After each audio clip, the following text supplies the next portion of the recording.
I am beyond excited to be here. Like, seriously. Thank you for having me. Thank you so much for being here, Devontaye. I really appreciate it.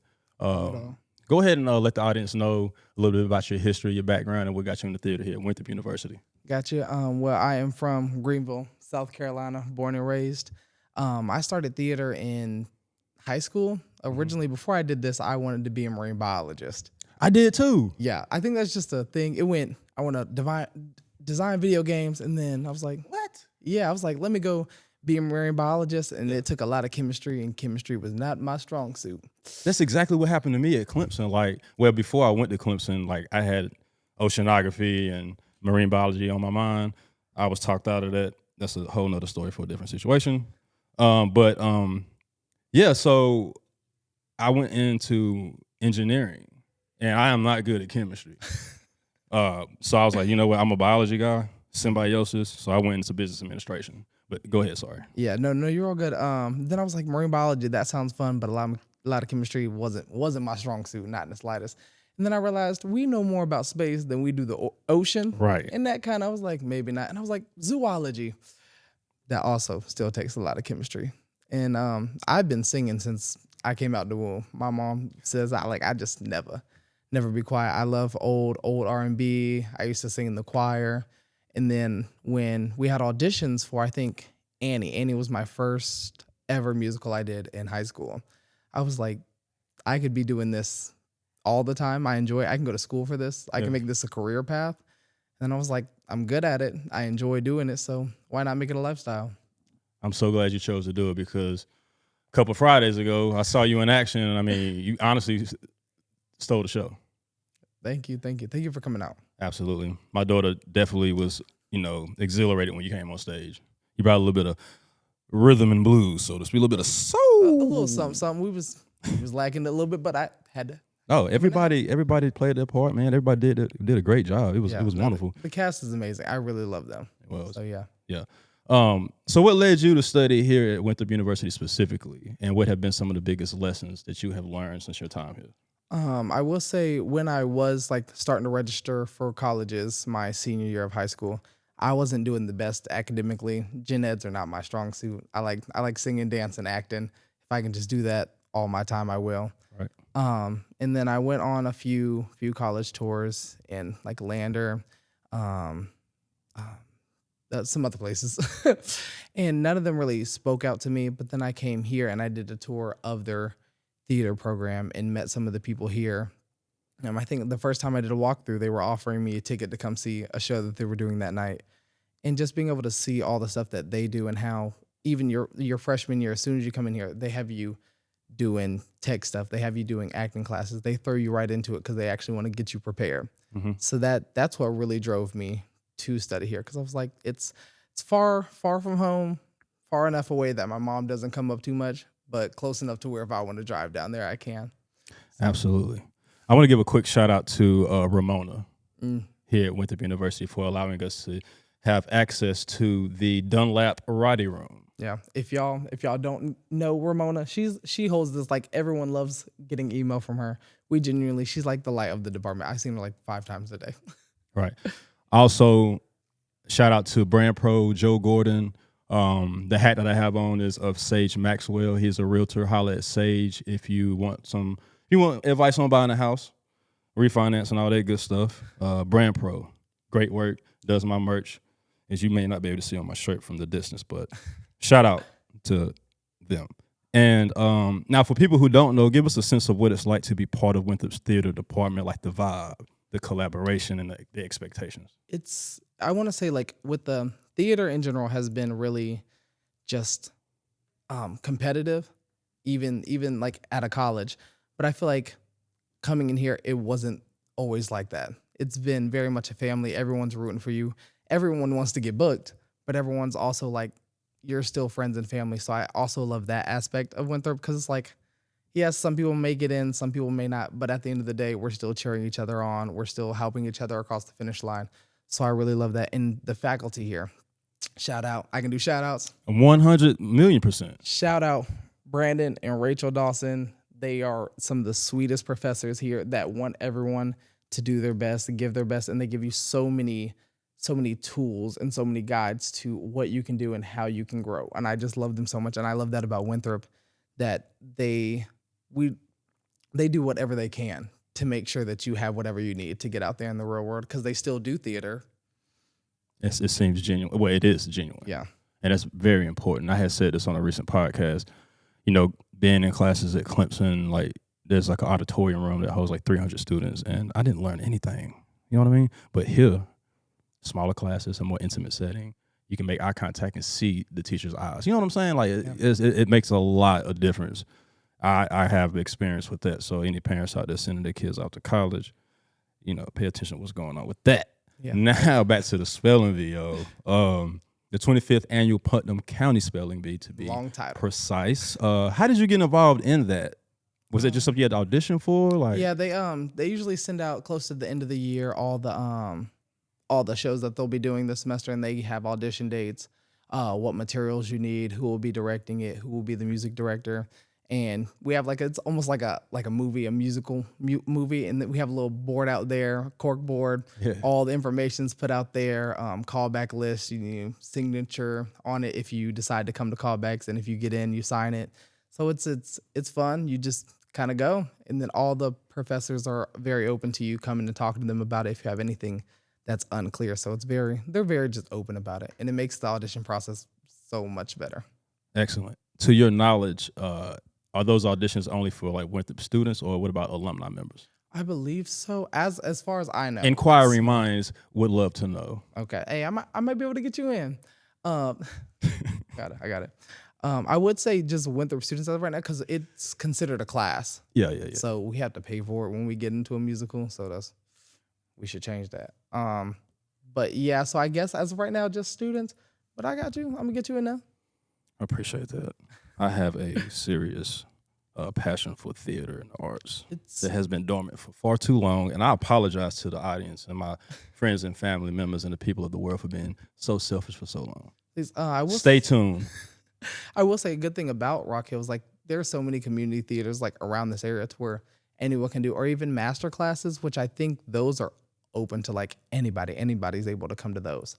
So I'll let you know about those. Okay. Sorry, I feel like I'm about to sneeze. What was your role in the show, and how did you prepare for that character? I played Mitch Mahoney, the comfort counselor.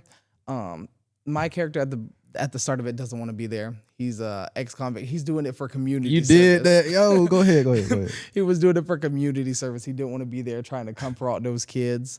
I really just tried to, where I'm from, I'm a camp counselor at the YMCA. Nice. So I tried to, the other actors in there play kids that are in a spelling bee. And I kind of just try to picture the kids I had in the Y that all had different personalities. And I'm like, yeah, whatever. I really don't want to be here. But deep down, I do love and care about all these kids, and I want them to feel comforted. So it's almost like trying to have hard love almost. And it was really fun that my friends were also in it. Two of my roommates were in the show with me. So I was able to really balance out that love. Yeah, that's beautiful. Now, let me ask you this. What did the rehearsal process look like for you specifically? You mentioned balancing things, you got to balance your classes, your personal life, and production time. Can you go into that into detail? Yeah, it is. I will say that is one challenging thing. I think if some people might not think about it, because not only are you having to manage this, I have a whole day of classes. Today, I'm not done with classes until 4:45, and then if I was still in the show, it'd be class from 9 to 4:45, and then I have rehearsal from 6:30 to 10. And then sometimes it might go over. So it's sometimes you have to get your homework in when little slots you can, because here we have stuff that is due at 11:59. Mm-hmm. So you got to do that whole 5-page essay, works cited and all, in a good hour. So it takes determination. Time management is something I've been growing since my freshman year here. And I'm still working on it, because you can always get better at it. Right. And I am the best. I get a gold star for being a procrastinator. I'm still working on that. I was on time today, though. So, hey, but yeah, you mentioned it. I was thinking this when you said it. You said time management. That is very critical to prevent stressed out situations. So it's time management, good time management equals good stress management. I feel like that's something I kind of keep in the forefront of my mind, just moving out here. You know what I'm saying? Making decisions, setting up appointments. Got to get my workout in at a certain time. Got a meeting, this and that, and everything in between. You know what I'm saying? Daps and hugs in between. Respect and love. Get it. What was your favorite or most memorable moment from that performance weekend? I would say, I guess, not to sound like selfish in any way, my song, I've been in a good bit of productions here at Winthrop since my freshman year, and this was the first time I was able to like really sing.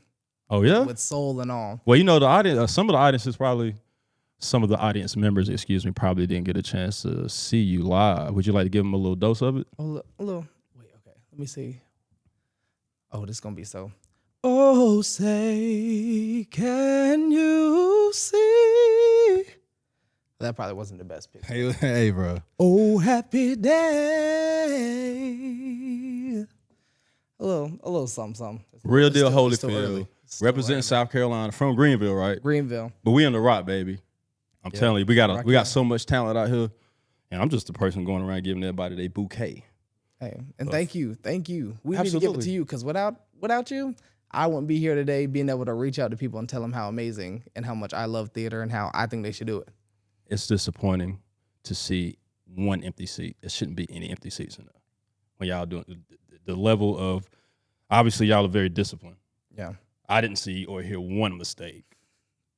I mean, maybe y'all know, but behind the scenes, but I didn't notice any. It was flawless from my eyes. So thank you and everyone else in the cast. Thank you. And behind the scenes. Shout out to Kaya Sullivan, by the way. Yeah, they're in the show. I have a whole quick change. I go from Mitch Mahoney to Jesus. And we had to time it out. For me to change out of my Jesus clothes back into Mitch, we had 30 seconds. Time management. Had 30 seconds. So shout out to the wardrobe department, like people backstage, because they also need their flowers too. Because we're upstage, but there are people back there having to throw on wigs, having to throw on costumes, and making sure all that's ready for the actors. Because without them, we'd be up there in what we wear on our regular day, and we don't want that.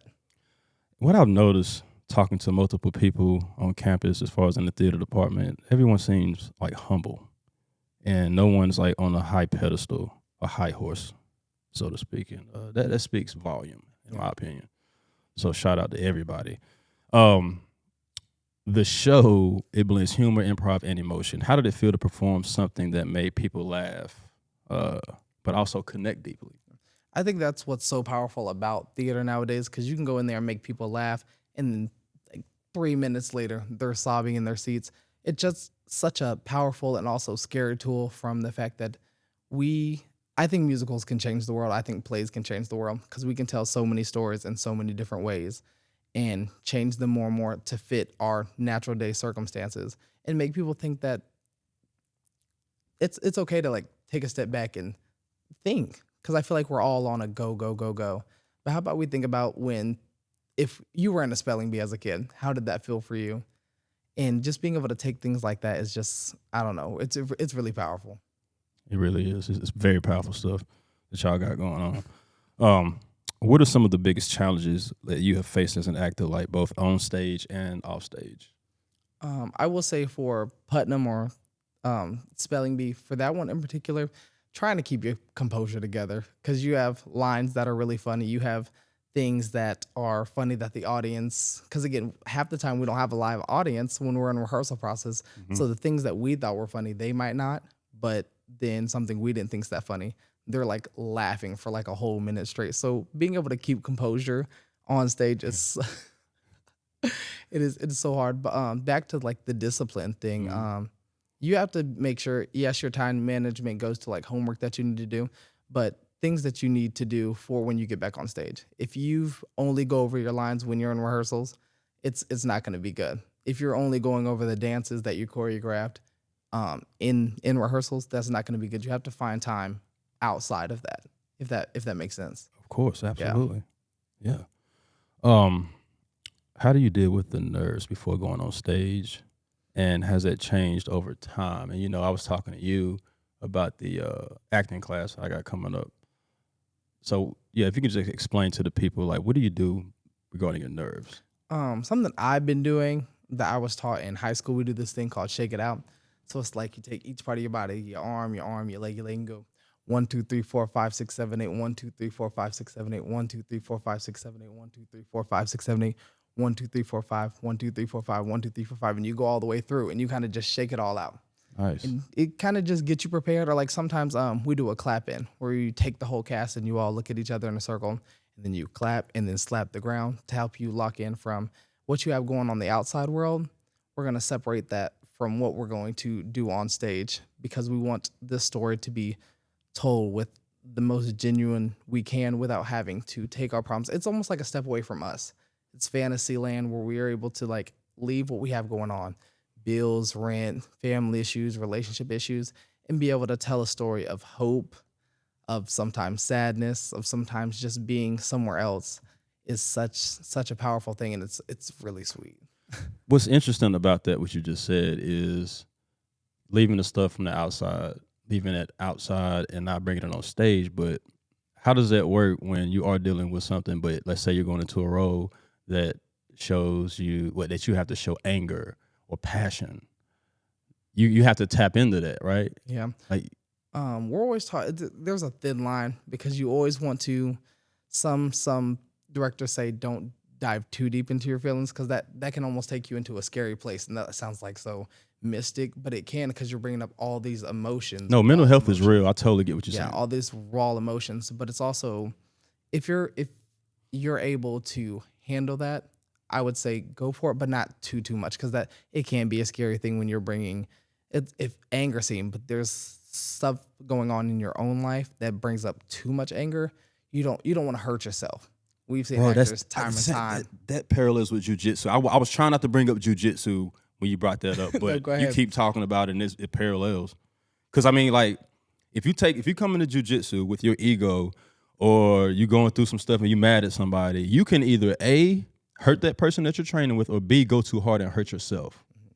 Proceed. No, yeah, it's just like it's a real fine line, which some directors will teach you how to manage that, because sometimes it's okay to bring some of that stuff up, but again, you just don't want to do too much and hurt anyone else or hurt yourself.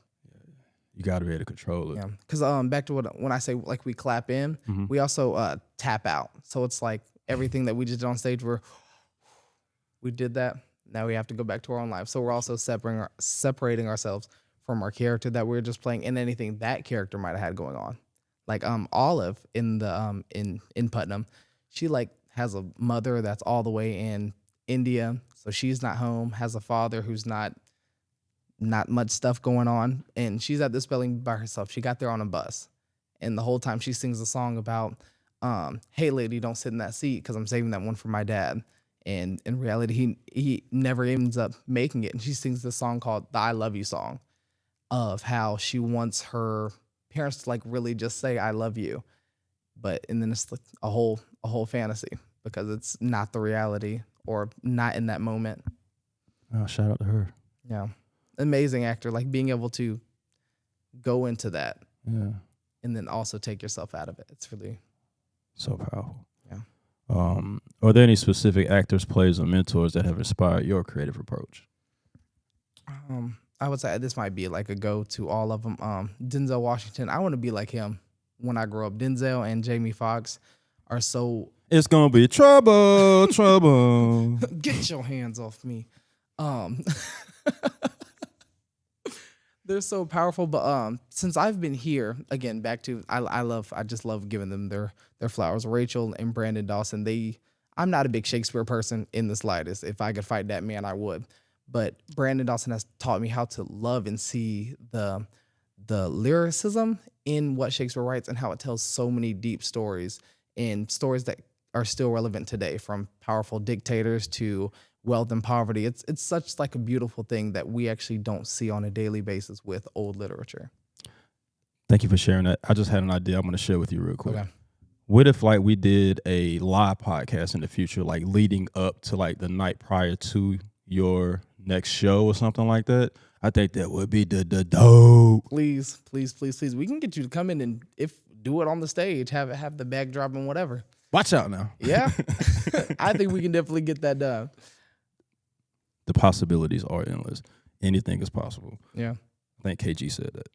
What advice would you give anyone, regardless of their age, who's inspired to get into the theater or any creative avenue? I would say be yourself. That's it. This acting, being on stage is, we've seen it. It's a scary thing to do if you go down the wrong path. You want to be you. Don't try to be yourself for the cameras, for clicks. Be you, because directors want you, because they want to see what your personality and how you can fit into the role. They don't want some made up version of what you want to give them at that time, because they want to see what they're going to get through the whole time. And directors talk to directors. So it's like they want to know what kind of person they're going to work with during your next thing. So be you. Yeah. Don't let other people try to stomp out your flame. It's not worth it. Being you will get you a lot farther than trying to be someone you're not. The irony of it all. For real. Now, what kind of roles or stories do you dream of telling in the future, either like at Winthrop or beyond? Like if I was to like write something, or Yeah. Your creative control, you know what I'm saying? I would like to write a story. Oh, sounds so selfish. A story about my life. So much has gone on in my life, and I know there's so much more that will happen in the future. But being able to tell a story of a boy who didn't think he was going to amount to anything. It was just me and a prayer, me and God locked in, but knowing that God's given me gifts, and if I just keep doing what I need to do and following his path, then I'll be able to get to those goals. And the story about faith and family sounds like a Tyler Perry play. But faith, family, and just justice, because I don't want to go too deep into it, but it's just like so much hurt that you can see, but you don't see that on stage. So being able to find my favorite things, my family, my faith, musicals, and be able to put all that in one, I would love to do something like that. Keep me posted if you decide to do something like that. And as far as being locked in, I am super locked in. Shout out to Jamin Kauser. He is a personal trainer. Look him up on IG. Shout out Jamin. Go ahead. I'm ready to get that hoodie, brother. I'll have it by the time this podcast comes out. So I mentioned this earlier, right? I'm going to take an acting class at Acting Out Studios, located at our neighbor Charlotte, North Carolina, with the CEO of that is Camber Halick. I hope I pronounced her last name correctly. What advice would you give me or anyone stepping into like formal acting, specifically like training for like that very first time? I know you said to be yourself, but is there anything that you could kind of elaborate on? Or be willing to be uncomfortable. Because going into acting stuff that they're having you do different movements. I had acting class Monday. We were outside where people can see us with our eyes closed, walking around, going through our vowels. This was me. Ooh, mind you, people can see us. So being able to I don't really care who sees me, but also be willing to learn and take advice, take constructive criticism, because that's what actors, directors really want. They want to be able to see, can you take what you're giving me and me be able to like, hey, let's try it this way, and you not be, well, that's not how I saw it, but be able to be, I didn't see it that way, but let's see what we can get from that. So being able to be uncomfortable, because they might have you doing some weird stuff. And be coachable. Yeah. And keep an open mind. Yeah. Absolutely. Thank you. No, it's so crazy, the things that, again, my mom knows I'm here for musical theater, but she didn't know I was going to be outside making vowels or trying to picture how my body would be moving if I was stuck in clay, if that makes sense. Where exactly was you at when y'all did that? 'Cause I'd be scared I was going to get hit by a car, stung by a yellow jacket or something. We was in a little outside area in the grass, hopefully. One of my friends rode past me while we're out there in a circle and goes, Devontaye. He's one of those people with a scooter, so he went by real fast. And I was like, bruh. That's funny. So beyond the stage, right? Like, how does your experience in theater affect your confidence and communication in everyday life? It'd be a lot for me to say, like, oh, I've been on stage so I can talk to people. It's still nervous. I still get nervous, but I feel it helps me with networking. It's almost like in a good way, in a bad way, like selling yourself to people. Mm-hmm. Almost like that's how the audition process is. But just being able to be personable with people, being able to talk to them. I'm a very extroverted person. I can talk to anybody. I talk to myself, talk to the wall, talk to my cat. But what's the name of your cat? Edward Michael Toast. Shout out to Smitty. Let me listen. I got a cat years back, and I'm like I'm a wait because I'm gonna write a book and I'm gonna write a children's book with my daughter. Like I got a lot planned, but he is out roaming the streets. So beware of Smitty.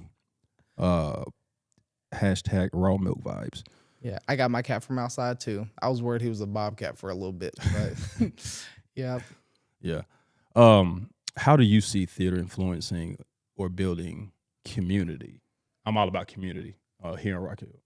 I just think I said it a little bit earlier, but like how many people it can bring together and how many stories can be told of things that you never saw that way. It really just brings people together, makes you look in a different light because you might see a story, a play, a musical told in a pair of shoes that you've never stepped in.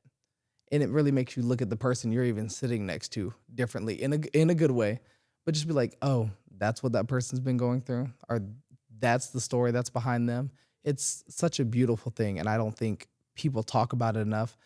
Stories have been told and told and told, but for anyone of any color, any race, any ethnicity, any religion can come in and sit down and just watch this performance of stories that's probably been told from way back when, or stories that were made 2 years ago that they finally got put on a stage. It's such a crazy thing because it makes you look at society differently. Political, ethical. It just makes you look at so much differently than how you stepped into that theater. I don't think there's been any shows, maybe like a handful that I've seen. I was like, oh yeah, that really did make me think. Most of the shows, they make you think, even from like really silly shows, they just make you think about how the world is. Yeah, that was fantastic. And there were some things I was going to say, but you said like 90% of it. But that's what this is about, is bringing people together, regardless of your ethnic background. Now, your character will be in question because disrespect will not be tolerated. Yeah. And through love, we're going to conquer all that negativity. It's too powerful what's going on. So, nevertheless, if you could direct or produce your own play, what message or theme would you want it to be or convey? Love. I feel like if I was to write it where I'm at right now, it would just be love. I feel like we throw that word around so much, but what does love really mean to any of us? So being able to write something on people's different ideas of love, it might be a person or a thing, or what love can do to a person, if that makes sense. So just the pros and cons on what love is and how society sees love nowadays, because I feel like we throw that word around, but what if we just threw together a musical that showed different types of love?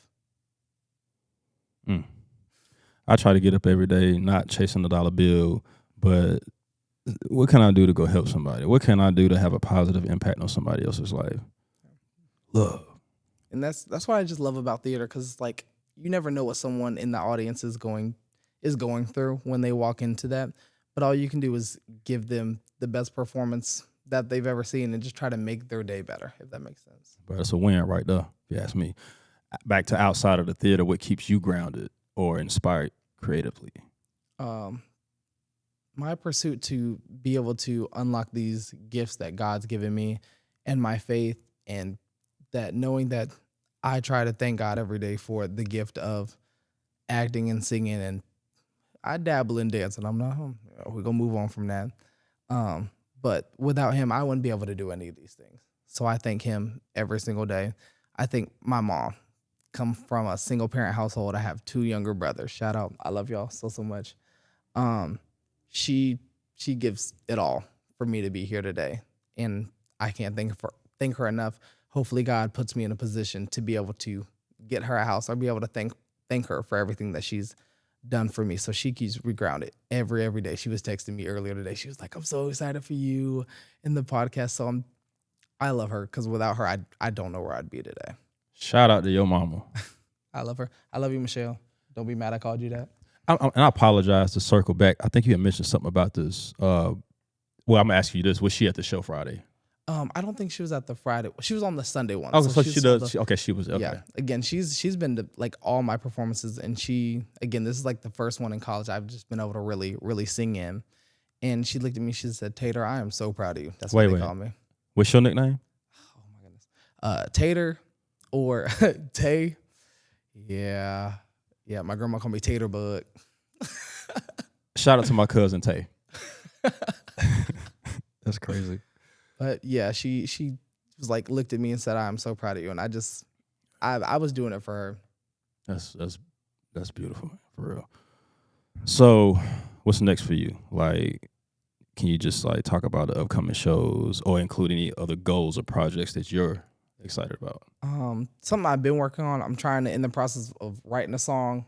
I'm trying to more of like not a gospel, but more like on the love topic. I love old R&B. I think we need to bring back old R&B love when they was making music because they liked making music. Nowadays they're just making music. Oh wait. Let's put a pin in that. So what's a good throwback R&B song?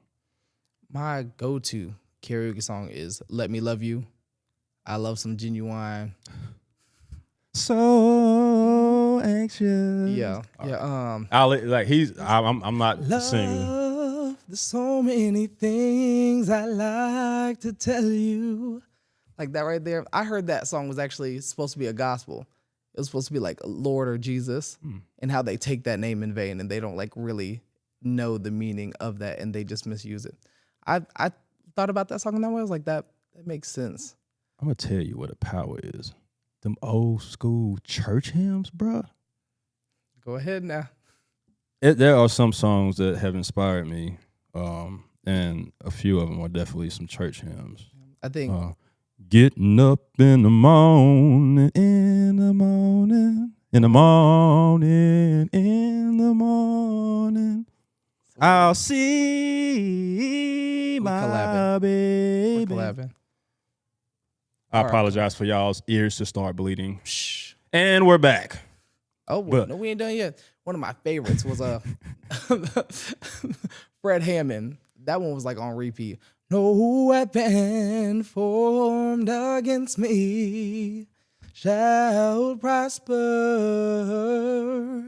It won't work. Lord have mercy. It's another one, but I'm not gonna sing it. I'll say that from the podcast. It's like I don't want to lose audience members. Everybody done shut the computers down and hung their phone through the phones out the car window and all that. We don't want that. Nah. You're doing great. I'm talking about me. Now, before we wrap it up all the way, like look into the camera, right? And then go ahead and share some like inspirational words for anybody that wants to join the world of theater or any creative space, but doesn't know where to begin. If you have any craft or any talent that you want to work on, I say put that out there. There are so many outlets, TikTok, Facebook, Instagram, Twitter. There are so many things for people to see what you're doing, and you might not think it, but they'll love it. They'll love that you're persistent, that you're that you're creative. That's what I think society is starting to, it's almost like a rebirth of creativity, of taking what you think is like, oh, it's something I do on the side, but something that someone's like, hey, that sounds amazing. What you made was amazing. That video that you edited, it was amazing. So take time to push out what you love to do constantly. It might be overbearing, but taking time to continue putting out content. People want to see it. You have to be persistent if you want it, but also make sure you're taking time for you, be creative, get uncomfortable. It's going to be like that. It's going to be a lot of late nights writing songs, and then you're like, oh, I hate it. Scratch that. It's going to take a lot of late nights of you making a craft, writing a book, and you're like, oh, I don't like that. But again, you will get there and get there and get there if you are persistent and love what you do. So I say, keep it up. Keep the love up. Keep the love up. Yeah. Love is reciprocated. Constructive criticism is appreciated. Thank you. Oh, one last thing. Love those who love you. Because again, if you end up making it famous, which I hope that for everyone, make sure you know who the people that were there for you in the beginning. My mom, my best friend Jonah, his family had been there with me through times when I was like, I hate what I'm doing. I hate my singing. I hate am I really going to make it in this? And they push me to continue to do better because they want the best for me. And I thank them for that. So find the people that love you. Are you inclined to do any impersonations? Like, do you have any good impersonations? Oh my goodness. I do a Mort one. A Mort. I love you, King Julian. I try to do a Barack Obama. I just think it sounds bad. Me and Michelle, we're gonna do great things. We're gonna come back. We're gonna shoot dice. Have a grand cookout. You got anything? Not really. You got to give me something. You can't make me do that bad. Oh, come on, do it. Put the cookie down now. hey, nah, but like real talk, bad. It's not a tumor. But yeah, I love that one, and I don't know. That's pretty much it. That's what I do. I have a couple other ones that for some reason my mind is drawing a blank. No, yeah.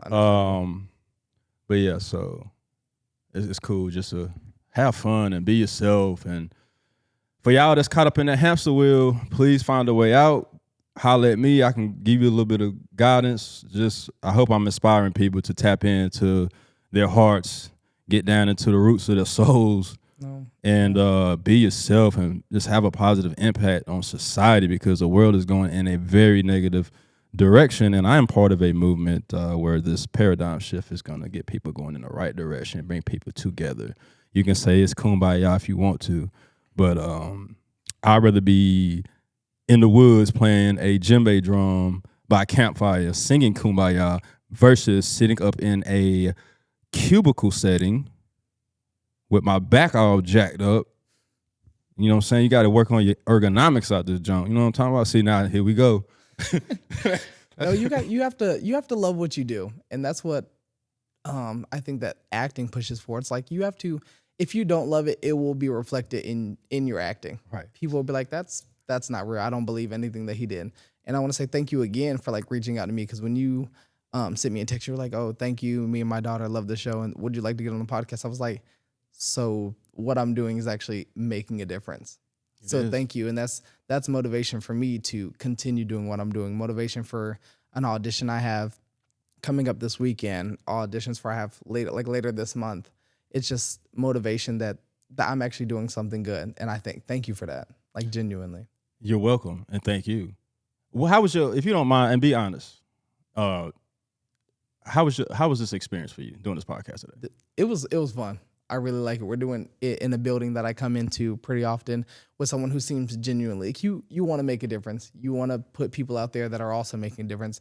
And just, I can't wait to see what else you do. Hopefully we get to do this again. We fantastic. Will. This is my first podcast I've ever been on. I was on a radio show one time with here, because they have marketing. Okay, moving on.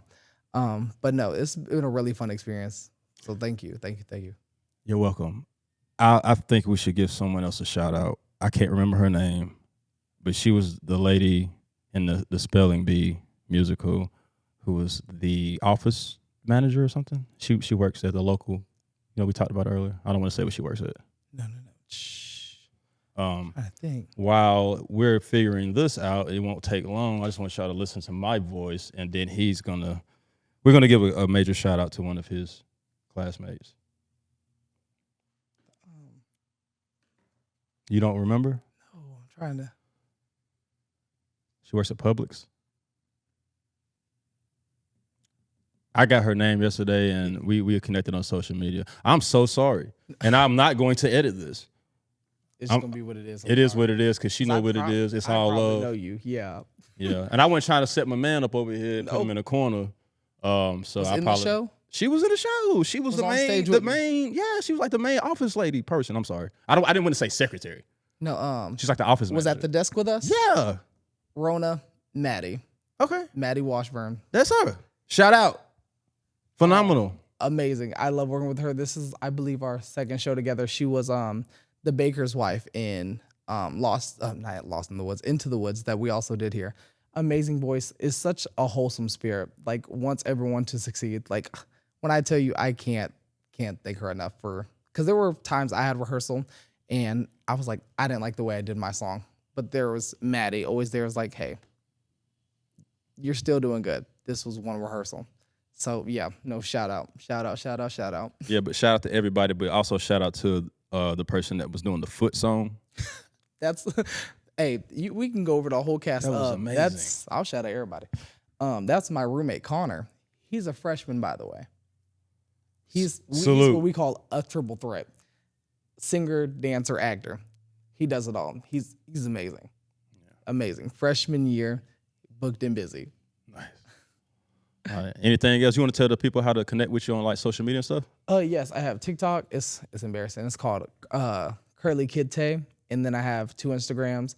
My regular one, just me being me, just Devontaye _ DEVONTAYE, and then my second one, which you'll also find in my regular one, my performance one, Devontaye _ performs. If you want to see headshots, things I have coming up, please feel free to reach out. If y'all want to do anything, then I'm more than willing. Got some open time, please. I would love to get connected. Lord, if you're listening, help! Peace.